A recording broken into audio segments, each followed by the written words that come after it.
मोदी जी, ये जो चांद है ये हमारे खुदा ने मोमिनों की इबादत के लिए बनाया है। हमारे खुदा ने चांद बनाकर पहले उसकी जमीन पर बकरी चढ़ाया था, ठीक है। वह वक्त की संपत्ति है, उस पर कब्जा करने का तुम्हारा जो मंसूबा है उसको दिमाग से निकाल दो। हमारे मजहब के साथ छेड़छाड़ की जा रही है। चांद जो है वो कुरान में लिखा हुआ है कि वो मोमिनों की प्रॉपर्टी है। उस पर तुम्हारा कब्जा करने का जो कोशिश है वो बिल्कुल बर्दाश्त नहीं किया जाएगा। वो हमारी मिल्कियत है। कितनी बार हम इसको चिल्ला चिल्ला के कहें कि जो मोमिनों की मिल्कियत है उस पर तुम कब्जा करने की कोशिश बिल्कुल ना करो, हरगिज ना करो। हाँ मोदी जी, बात सही कह रहे हैं मवैसी जी।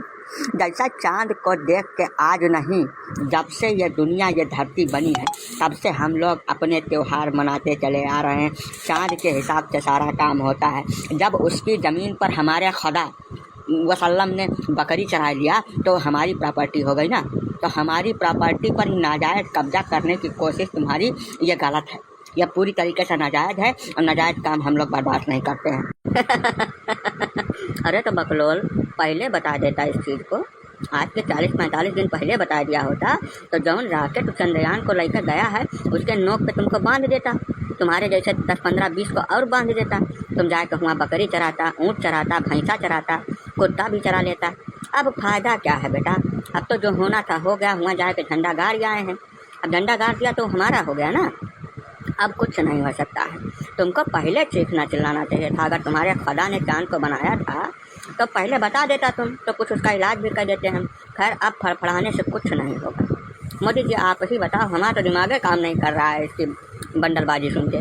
नहीं तो मवेशी जी, आपने समय रहते कुछ बोला नहीं ना। जैसे अगर आपके जैसे जो 10-20 हैं इस देश के अंदर, इनको इसी रॉकेट के साथ चंद्रमा पे पहुंचा दिया जाता तो इस देश की आधी से ज़्यादा राजनीतिक समस्या समाप्त हो जाती। जितना कचरा है एक साथ है ख़त्म हो जाता। समय रहते आप बोलते नहीं हैं, समय निकल जाता है तो पे चिल्लाना चालू कर देते हो। अब तो जो होना था हो चुका है, अब बोल के कोनो फ़ायदा नहीं। अब तो हम वहाँ पर बस्ती भी बसाएंगे, मंदिर भी बनाएंगे। एक बेहतरीन चंद्रदेव का मंदिर वहाँ पर बनेगा, उसकी व्यवस्था में हम लगे हुए हैं। 2024 की सरकार आ जाए, वहाँ पर मंदिर बन के तैयार हो जाएगा, ठीक है। तो ये लिए अब कोई फायदा नहीं है, समझो नहीं समझो। गजब की जबरदस्ती। अरे हम कह रहे हैं हमारे खुदा ने उस चांद को बनाया, उस पर बकरी चढ़ाया तो वो हमारा हो गया। कितनी बार एक ही चीज़ को चिल्लाना पड़ेगा? माइक लगा के चिल्लाएंगे तब सुनोगे क्या?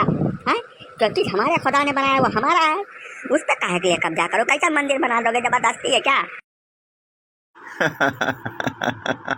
ऐसा है मवेशी जी, ये मूठ के कब्जा करने वाली जौन प्रथा थी वो मुगलों के साथ समाप्त हो चुकी है। जौन कुछ तुम करते चले आ रहे हो वो भी धीरे धीरे कोर्ट कचहरी के माध्यम से समाप्त होता चला जा रहा है। समझ में आ रही बात की नहीं? ऐसे ये तो गलत है ना कि कहीं पर तुम मूत दो उसके बाद बोलो कि वो हमारी जगह है। तो ये वाला कानून अब ख़त्म हो गया भैया। फर्जी पटकने से कोनो फायदा नहीं, पटकते पटकते कट जाएगा तुम्हारा। अब तुम कुछ नहीं कर सकता। हाँ, सूरज का मिशन चल रहा है, L1 चलना है, सितंबर में जाना है।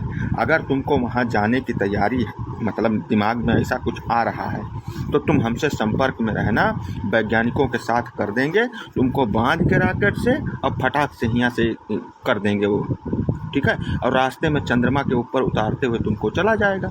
तो उसके बाद तुम वहाँ बकरी चराना, बकरी पालना, बकरी काट के खाना, जो तुम्हारा मन कहे वो कर डालना। अभी थोड़े दिन प्रतीक्षा करो, सितंबर अक्टूबर के आसपास ये प्रोग्राम चालू होने वाला है, ठीक है। नहीं, हमको जला के मारने की कोशिश है ये सीधे सीधे। सूरज इतना गर्म है, वहाँ पहुँचने के पहले हम लोग जल के मर जाएंगे। जबरदस्ती कर रहे हो, ये तुम लोगों का प्लानिंग है, ठीक है। प्लान करके तुम लोग हर चीज़ करते हो। हमको मरना नहीं है, खाली इतना चेतावनी देने आया हूँ। चाहे उसको धमकी समझो चाहे चेतावनी, हमारे चांद पर कब्जा छोड़ दो। बस ससुर चिरकुट गुंडा बदमाश फटीचर नौटंकी बतवाता है। चले जाओ यहाँ से। गार्ड बड़े खतरनाक है, तुम्हारे बाप हैं। अब मैं दोबारा कहूँ खूंटा पे बैठा दिया हाथ से देनी तो तबीयत तुम्हारी बिल्कुल सही हो जाएगी। जाओ, भाग जाओ यहाँ से, बिना मतलब के नाटक न करो। जाओ जाओ जाओ।